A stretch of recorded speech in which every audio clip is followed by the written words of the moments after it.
Assalamu alaikum Rüstem aka, kandayсыз? Жакшы. Денсаулык жакшы? Кудай шүгүр. Ака, сиз отжиманияны кылат дейт, ошо боюнча мындай маалымат бербейсизби ага? Маалымат кылам, Кудайга шүгүр эле. Канчанын кылып атасыз? Мен 100 кылам. Конкретный эле.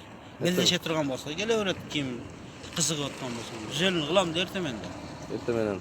100 кылам. Жана немелерчи жана эмне? Жана айтып кетпедиңизби, эмне деп аттыңыз? Журналисттер келип эмне деп атат, ошолорду айтып бериң ака. Алар деле келип, конфессиянын андан сүткө чолайлык деп мен безота кылыша берет.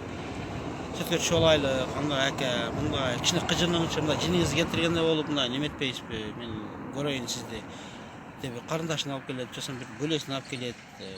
Дос жары менен келет, сүткө чолай андан. Неметчи берет.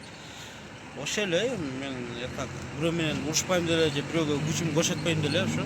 Немени турникти канчаны тартасыз ака? Турник боюнча айтылайбы? 200. 200 100 тартасыз. чейин апарып жүрөм. 300ге чейин апарасыз. Күнүнө же саатына же кандай? Күнүнө. Күнүнө, немечи неме шпагатка отурат дейт, сүт ичип алып туруп шпагатка отурса болобу? Чат айылып неме болуп кетет дейби? Жагы, сүт адамды денесин жумшатат да.